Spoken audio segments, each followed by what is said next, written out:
May 2nd, 2019. If I end up in therapy, this will be why.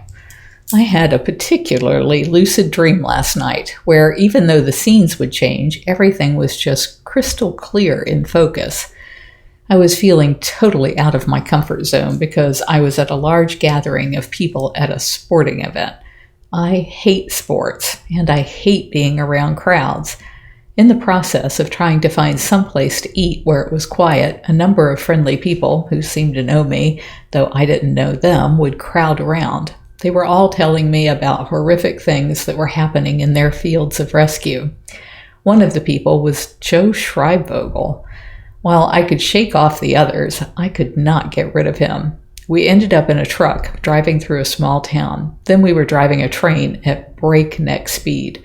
We weren't hostile toward each other, even though our past was part of who we were in the dream. We weren't speaking much, and when we did, it wasn't about anything other than scenery, nothing deep. We ended up flying in something akin to a balloon, and Joe was driving. I was terrified of his recklessness, but I wasn't about to show it. The balloon ride went from sleepy little town to oceanside mansions and marinas that were futuristic in their design. There was great wealth all around us, and we were tired. We decided to land for the night. Instead of landing, we were in this floating state inside a huge hotel lobby. It wasn't free-floating, though, as Joe was driving the trip and running us close up into the chandeliers and decorative spires from the ceiling that could have burst the balloon and caused us to fall many stories to our deaths. I couldn't see the balloon. I could just sense it being what held us up. We found a room with excess furniture in it and started dragging out the box springs and mattresses so we could rest. Joe started trying to charm me into the sack, and I told him there was no way I was having sex with him. He pulled a knife, grabbed me by the hair, and jerked me backside to his chest. He put the knife to my throat. I could see us in the mirror. I could feel and see his murderous intent.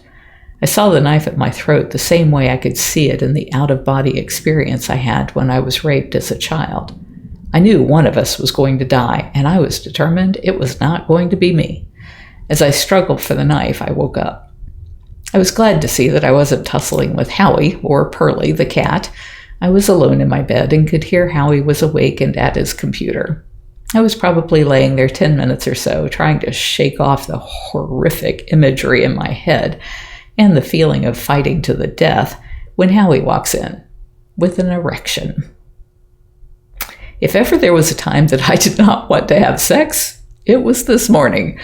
But I kept that and my dream to myself as I tried to please Howie. He said the photo of my bare legs yesterday had caused it.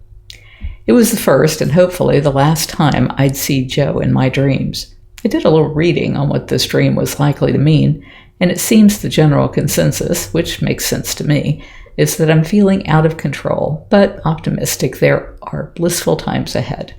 I do feel stuck in limbo while waiting for Judge Polk to rule on Joe's sentence, and for him to rule on the lawsuit that has cost us over $1 million to pursue.